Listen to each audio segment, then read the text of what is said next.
بری خبر یہ ہے کہ آج بھی اسرائیل نے ساؤتھ لیبنان کے اندر بہت زیادہ بمباری کی. اچھی خبر یہ ہے کہ ابھی بھی اس سے وہ رخنا نہیں ڈال سکے اور جمعے کی جو پلان ایگریمنٹ سائننگ ہے وہ ابھی تک آن کورس ہے.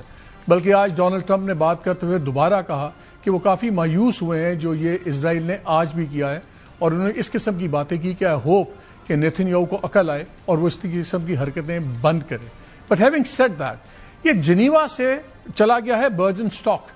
یہ کیوں ہوا ہے؟ اس لیے کہ ایران کبھی بھی جنیوا سے کمفرٹیبل نہیں تھا، اور یہ خبر ہم نے آپ کے ساتھ 14 اپریل کے اپنے شو میں دی تھی. پہلے میں چاہتا ہوں وہ ٹکڑا سن لیں، پھر میں آپ کو اس کی تفصیل بتاؤں گا کہ ہوا کیا ہے. ایران نے یہ واضح کیا ہے کہ وہ اگلا راؤنڈ پاکستان میں کریں گے ٹاکس کا یا جو بھی چیزیں ہونی ہیں، اور اس کی 2-3 وجوہات تھی. ایک تو یہ کہ ان کا خیال ہے کہ پاکستان سے زیادہ نیوٹرل اور بیلنس آربیٹریٹر کوئی نہیں ہے، پیس میکر کوئی نہیں ہے، اور ہم نے دونوں سائڈز کا جو نقطہ تھا، جو موقف تھے، وہ جب پہلی اسٹیپ میں تھے وہ بھی بالکل واضح طور پہ ایک دوسرے کو پہنچائے اور بڑی جگہ ایک سلوشن بھی دیے اور معاملے کو ٹھنڈا بھی رکھا، ایک فیسیلیٹیٹ بھی کیا. پھر چلنی شروع ہوگی کہ جی شاید جنیوا میٹنگ ہوگی یا کہاں ہوگی. خبر آج یہ تھی کہ ایران نے کہا ہے کہ ہم پاکستان میں کریں گے، تو سب سے زیادہ جو امپورٹنٹ ہے یہ نیوٹرلٹی اور دوسرا سیکیورٹی. یورپ یا وہاں کہیں پہ یہ سیکیورٹی ایران کو نہیں مل سکتی. جب ایرانین ڈیلیگیشن پاکستان بھی آیا تھا یہ اسلام آباد ٹاکس کے لیے، تو ڈور ٹو ڈور سیکیورٹی تھی وہاں سے لے کے یہاں تک جو ہم نے پرووائڈ کی تھی.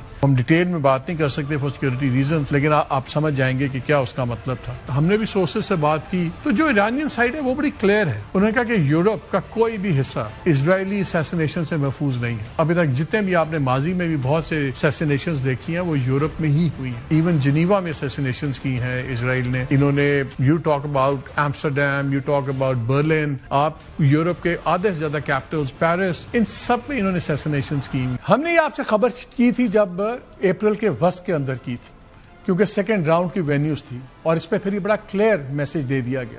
جنیوا کی تاریخ کیا ہے؟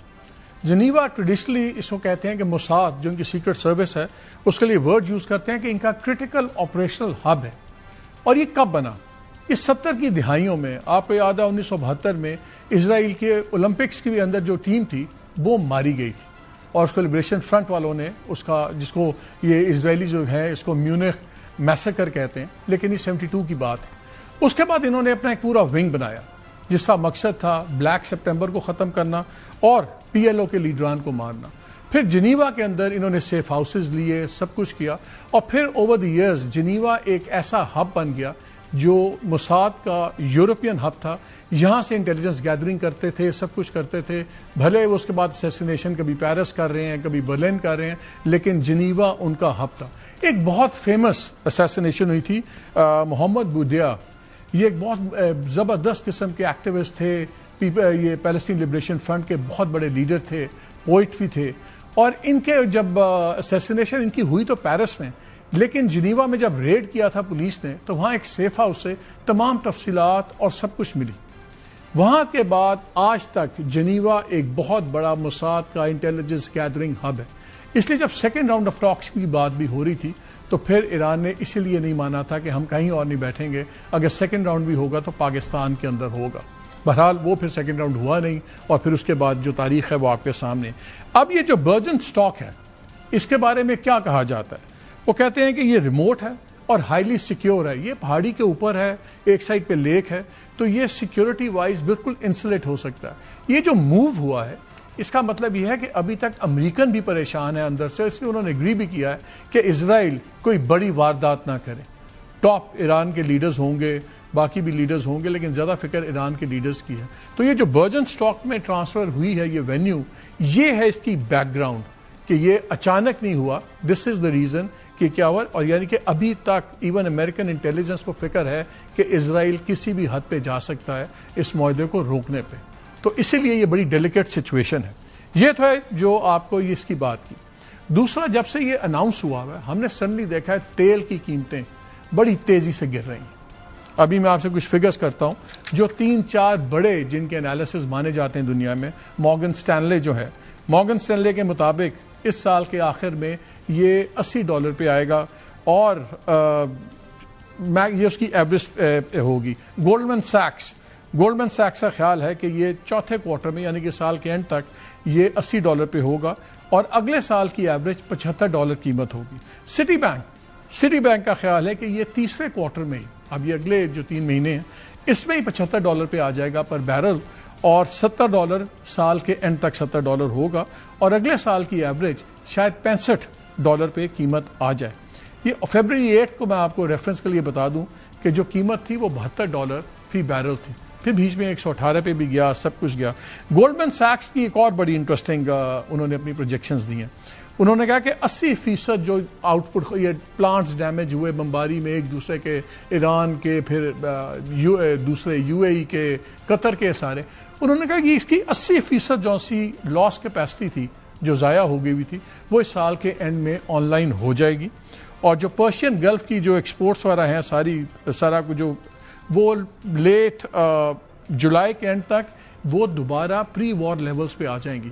تو نظر یہ آ رہا ہے کہ جو قیمتیں وغیرہ ہیں وہ بہت زیادہ گریں گی، اور یہ جو پری وار لیٹ سے $72 تھا اسی کے اندر ایوریج پرائسز آ جائیں گی آنے والے کچھ ماہ کے اندر.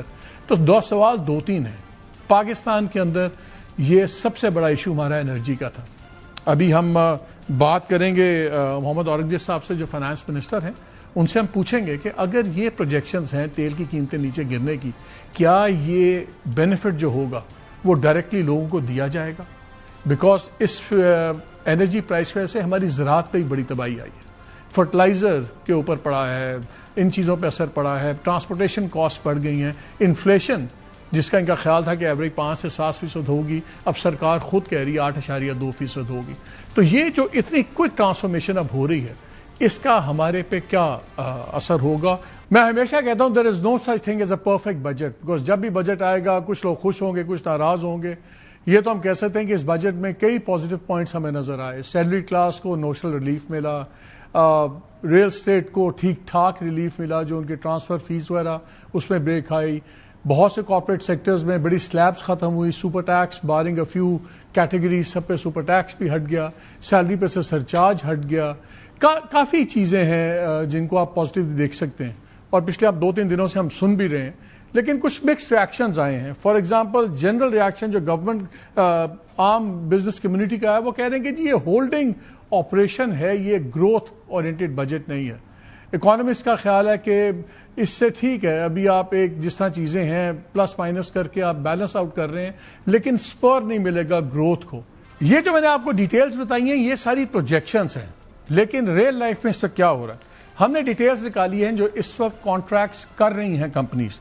اس میں اگر آپ دیکھیں تو جو سپٹمبر کا ریٹ برنٹ کروڈ کا جو بکنگز ہو رہی ہیں وہ اس وقت جو لو ہے وہ $79 ہے، اور جو ہائی گیا 83، لیکن اس وقت کوئی $82 کے اوپر اس وقت وہ سپٹمبر کی ڈیلز ہو رہی ہیں.